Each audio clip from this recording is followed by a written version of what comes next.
Rezeki kada pernah tertukar. Saya pernah mengalami ulun ni mondok di Pekalongan, Jawa Tengah, dekat Habib Lutfi. Kiai kami karena musibah tangan sidene terserimpit mobil gerobak menjeram sana. Jadi berhunda. Jadi bapapah berjalannya ada orang sugih mengajak berurut di daerah pegunungan. Yang diurut rautan. Ulun menggending siden. Nang diurut di sana, nang diurut rautan gimana? Rautan diurut tapi kiai ini nang kesakitan. Ulun berdoa banget mudahan jangan terpindah ke ulun sakitnya. Soalnya kan diurut rautan kenapa ke sini sakitnya? Ulun ini takutan kalau kepindah ke ulun benerai, caranya kada. Bulikannya singgah di kebun durian. Mencari durian, maka di sana tuh duriannya bagus. Mana tabel isinya manis. Nang masak di pohon 3 pohon pang menukar, dibelahkanlah durian sebiji, bertiga kami menghadapi. Ulun dari Tanjung Jabung Barat, Provinsi Jambi, kawan ulun Riau, ke Provinsi Riau, Kiai Pekalongan, Jawa Tengah. Ujar sidin, ini rezeki sudah ada tulisannya untuk kita bertiga. Letaknya di tempat ini. Bagaimanapun kita pada akhirnya sampai ke sini. Kau Jasidin dari Sumatera, saya dari Pulau Jawa, bertemu di sini menuntut mengambil rezeki yang sudah ditentukan Allah. La mani alima ataita. Hebatnya kami bertiga ini rezekinya kada sama. Kenapa kada sama? Kawan saya kada bisa makan durian. Cuman karena kadanya on kiai makan sebiji cuma makan. Kiai makan 2 sebiji cuman. Kenapa? Tangan dia sakit. Kada pemangkat. Akulah yang mengguhitnya. Bertiga itu kada sama rezekinya. Dan kami kada saling berhirian. Kiai tidak hiri dengan saya, kawan saya kada hiri dengan saya. Tarai coba dipaksakan. Mau muntah. Ngintu aja bergerak-gerak perutnya dah. Kada bisa makan durian. Sayalah yang makan. Rezeki kada sama. Rezeki kada pernah tertukar. Kalau itu memang rezeki kita, kada kita usaha aja dapat. Ada pang kisahnya itu ada. Nang kada diusahain bisa dapat, makanya kada boleh dengki. 2. Ini kada tamara, ada sedikit lagi. Nang ketiga, wayu tiyahu kitabahu biyaminih. Kalau kita memelihara sembahyang 5 waktu, nanti diberi buku catatan amal lewat sebelah kanan. Kata Imam Syafi'i, supaya catatan buku amal itu banyak, berat, selalulah hadir di majelis ilmu. Walaupun yang disampaikan tuh sama ngintuk-ngintupang, tapi hadirnya kita tuh sudah ganal pahalanya.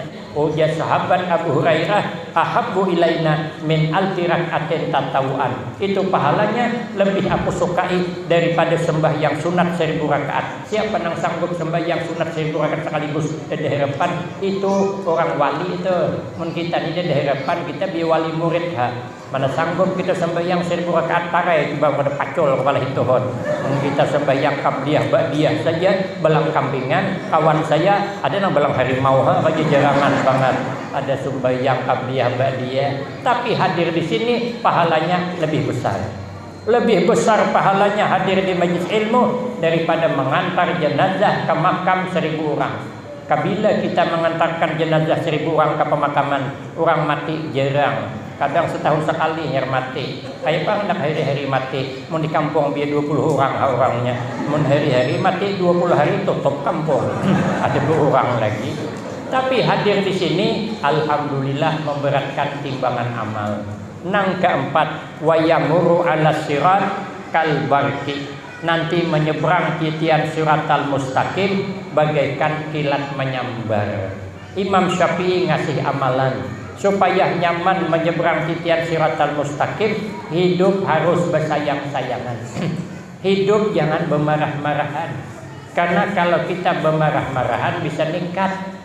Ada kisah kawan saya, orang tua, umur 70 tahun lebih dah, datang ke rumah dokter hendak mengadakan konsultasi. Mengadukan penyakit, minta jalan keluarnya, namanya konsultasi. Jadi kata orang tua aku tadi, dokter, apa sebabnya ya ulun ni karep paning kepala? Oh ya dokter pak, berapa umur pian? 70 tahun lebih dokter ai. Oh biasa ai pak ai, itu memang sudah bawaan orang umur 70 tahun. Dasar pemaning kepala, peminik kepala. Batakon pulang sidin, ngapa li dokter ja aku nih rancak sakit pinggang. Ujar dokter biasa ai, pian kan umur 70 tahun, ngintu tuh dasar sudah bawaan orang umur 70 tahun. Sarik sidin, tersinggung, nampak banget mendakan aku tuh hak di sidin. Tarai pikir sekali lagi kau. Mau kada melapau tangan sebelah ke kepala, kau tampiling lah pokoknya di sidin. Dalam hati nih, pancing din pulang, ngapa li dokternya? Ulun ni maka karap bangkak betis kepagian. Biasalah pak ya dokter, ngintu tu dasar bawaan orang umur 70 tahun, lapau tampiling din sebakas. Oh ya dokter, ngapa pak kau tampiling saya? Biasalah dokter ay, ngintu dasar bawaan orang umur 70 tahun. Dasar penamparan. Makanya kita nih jangan bermarah-marahan. Orang yang suka bermarah-marahan itu akibatnya kurang baik. Ada kisah orang ini laki bini, nang bini pemarahan, nang laki kada keingatan. Nang laki ini suka tulang pengajian, pakai sepeda, tapi membawa payung karena kada tahan kehujanan. Bila kehujanan garing sidin. Akhirnya sampai ke pengajian payung disangkutakan, boleh tertinggal kada ingat. Hanya sampai di muhara rumah marah bininya, mana payung? Jenang bini, ya Allah jenang laki tertinggal rumahnya ay. Oma jenang bini, kayak ini pengajian takor ayahnya ay. Hari ini syuting payung hilang, gini sok syuting pulang. Cakap dapat ini jenang bini nih. Coba aku takut nih jenang bini. Ingatlah ikam, kenapa nang disampaikan guru tadi? Oma jenang laki, jangankan mengatakan ngintu, payung gua aja tertinggal. Oma jenang bini, kenapa nasibku maka dapat laki ke ingatan ini? Sarik nang bini, marah aja nang bini ikam. Isok, amun nak tulak pengajian, tulak aja. Kadu sapu payung, hendak kehujanan kah? Hendak besar kah? Hendak kuyup kah? Hendak garing kah? Hendak kuyuh kah? Hendak mampus kah sekali jenang bini?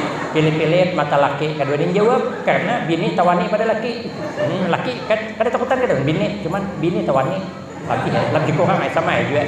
Pokoknya malam-malam nang bini berpikir maras laki ikut tulak kada bisa kada berpayung terus sila kehujanan garing pemiri maras orang tuha garing marah aja nang bini aku mengalah aku ada duit tabungan lagi tukarakan payung hanya pulang. Rupanya Pak Ai bini pemarahan nih hatinya baik rupanya.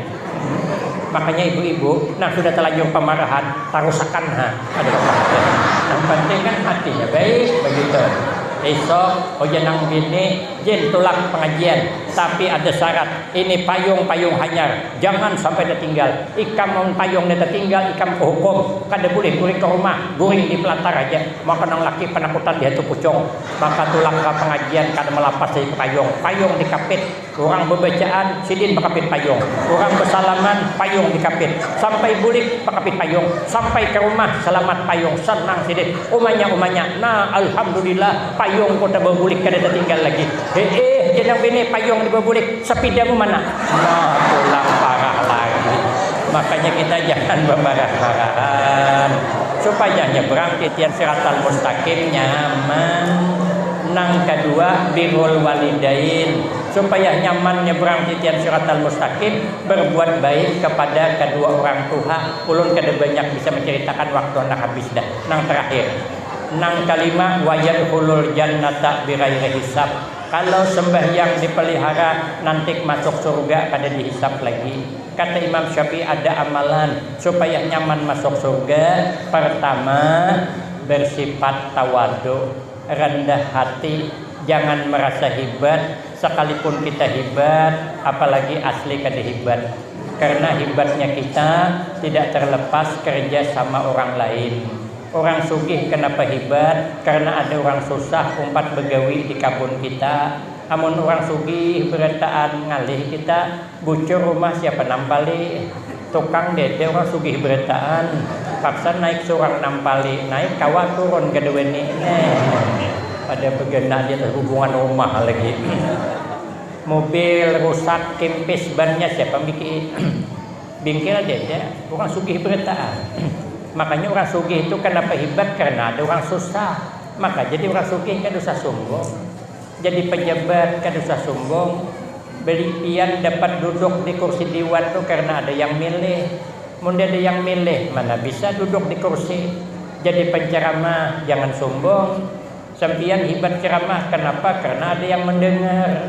Namun ada yang mendengar kayak apa hebat ceramah. Ulun disuruh ceramah di sini seorangan, orangnya kosong ada yang ada parlo. Biasanya dibawakan kawan tali. Ini ya kawan mau ada hanau gula, mau ada ranyau gila antara duanya. Gulai nangka tuh nyaman rasanya. Orang di mana-mana bilang nyaman gulai nangka, di mana-mana dikenal. Tapi nangka jangan merasa hebat seorang. Kenapa nangka hebat? Karena ada kerja sama bumbu. Kalau nangka merasa hebat sendiri, tersinggung bumbu berbahaya. Jangankan bumbu tersinggung, garam saja tersinggung. Oh ya garam, hei nangka, kalau kau merasa hebat seorang, kami garam sungguh tersinggung. Maka mulai detik ini, mulai saat ini kami garam menyatakan keluar dari persatuan gulai nangka. Nah, bagaimana nasib gulai nangka ada garam? Nang kedua, kasihi para aulia Allah. Cintai para wali Allah, letakkan orang soleh di hati kita, karena barakah dunia wal akhirat. Maka itu setelah ini kita sama-sama baca tahlil, mengirimkan kepada beliau, meletakkan beliau di hati kita. Mudah-mudahan kita ada di hati beliau.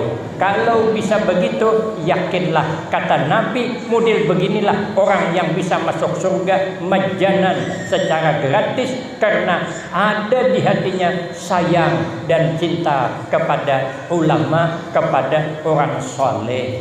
Demikian saja yang dapat saya sampaikan. Lebih dan kurang saya banyak minta maaf. Akhirul kalam, wabillahi taufiq wal hidayah. Wassalamualaikum warahmatullahi wabarakatuh.